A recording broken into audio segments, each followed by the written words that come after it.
изкараме на пистите, той ще стигне до там.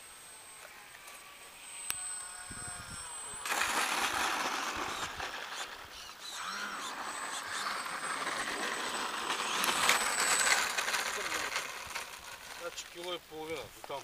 Центъра му мисля, че е добър. Ще ми щупиш апаратурата, ще ме убия. А остай кучето намеря. А центъра на тежестта трябва да е там ли? Не, добре си е. Проверявам си го. Добре, сега ще го видиш по-лед, добре. Леко напред ми се проче, но по-добре да е тъй.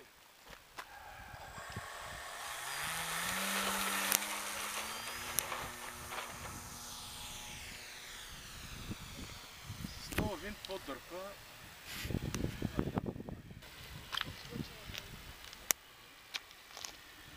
Смята е тръгнали да пада, не мога да правиш. Търси се от заболение, смятате добре. Харесваме? Харесваме? Че време има за всяка да го видя колко ще е. Минута и 30 секунди имаш до сега. Добре. Може би ако го закърпи още един път и съвсем сам ще.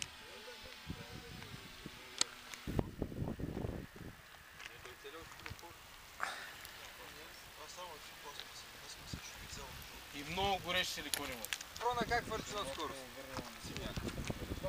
Прямо вяра, а? Шикаци 30. Добре. Значи трябва да ми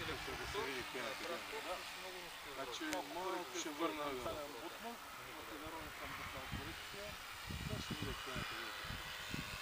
и да е около 3 киловата, 2-3 киловата.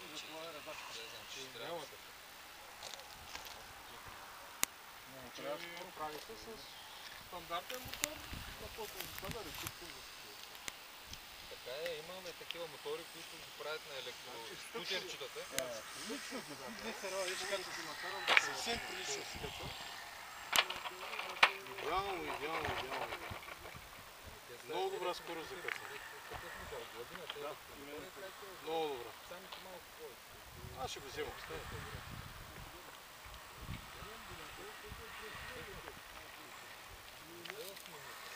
Колесница леко трябва да го дигне, защото е много тясно.